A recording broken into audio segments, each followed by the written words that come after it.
So I'll show you what I'm going to do with this rubber stopper on this front cylinder, this number 6, and then I'll end up doing it back in the back on number 10.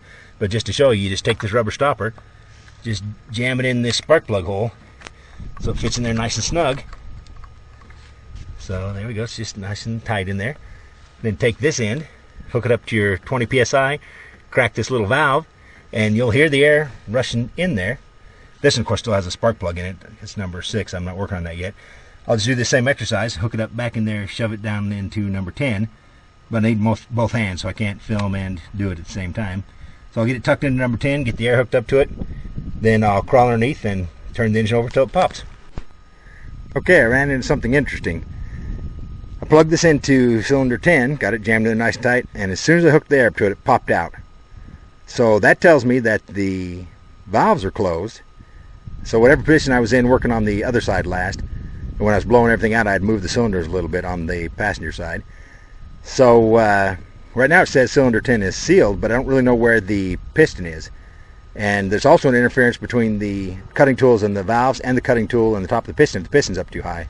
So what I'm going to do is back everything up, either go forward a full cycle till the valves open and then close again, because they should close right at the start of the compression stroke after the intake stroke. So the cylinder would be, the piston would be at the bottom of the cylinder right when the valves first close. So what I'll probably do is end up going completely over and then all the way back around to a compression cycle, since I just don't know where it is in the cycle right now. So, and for me it's more comfortable if I start from a known direction and go to a known position. But you know, I guess if the valves are closed, I could use a little stick and find out how deep the cylinder is, and if the cylinder's away and the valves are sealed, meaning they're closed, then it ought to be ready to go. But I'll probably go back and forth a little bit just to make sure I'm comfortable that it is where it is, because boy, if you nick a valve or cut into the top of your piston,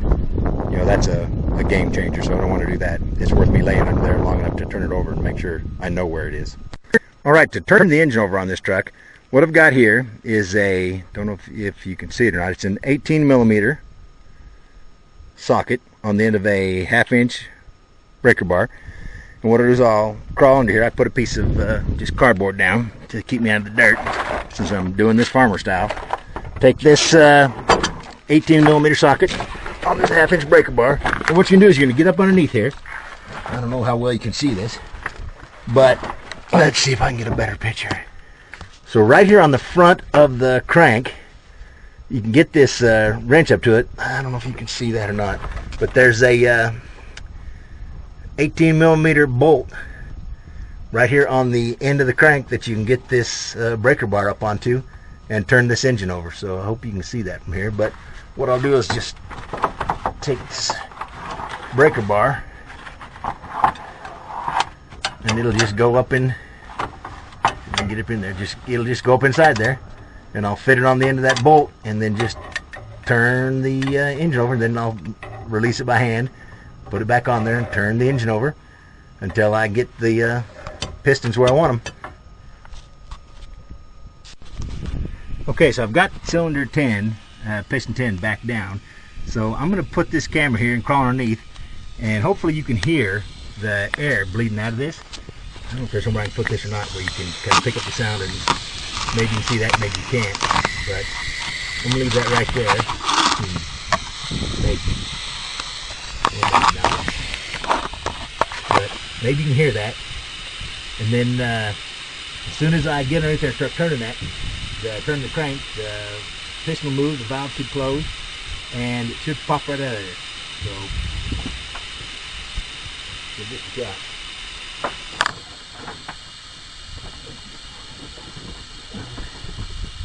Let's see what happens.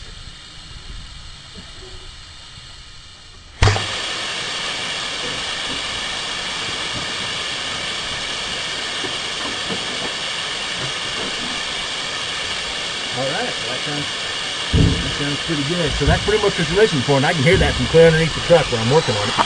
Is you hear that air rushing, then all of a sudden you'll hear it pop like that, and you'll know that your valves are closed and sealed. Okay, we're going to try this exercise on cylinder 10 again. I'm going to take this plug, this stopper, shove it down into cylinder 10. I've got the valves backed up and opened again. So shove that down in there, get it nice and tight down the side of the spark plug hole. Then give it some air. So I've got this hooked up to my air line. Got this valve close, now I'll open it.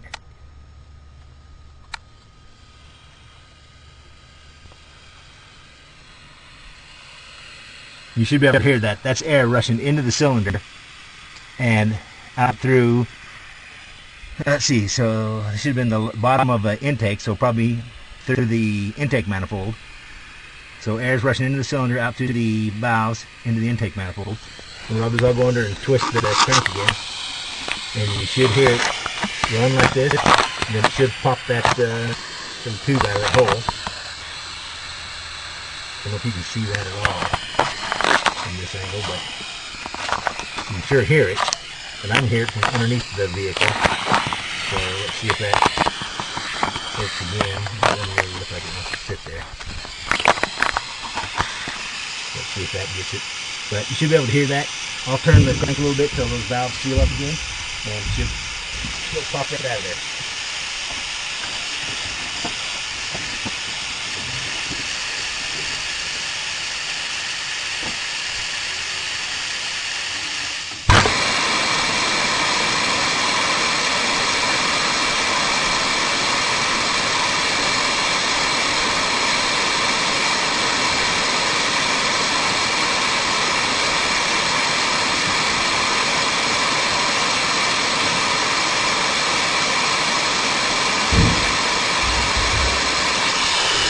Okay, you should be able to hear that. Then to test it, what I'll do is cut the air out, put the plug in there, turn the air on, it should immediately pop right out. So let's find out. Alright, so I've got the air turned off to the pressure plug. Let's see, I'll get this. So I'll get this little plug and I'll shove it back down in there into cylinder 10. Let's see if I can get that back there. Come on. There we go. I don't know if you can see in this. I'm trying to do all this stuff one-handed. But the cylinders, the valve should be close. So now what I'll do is I'll turn this air on. Should pressurize the cylinder. I wish this yet one can stay in there. But that's exactly what I'm looking for, is that when you turn the air back on, the valves are closed, the cylinder pressurizes up and pops that little cork out.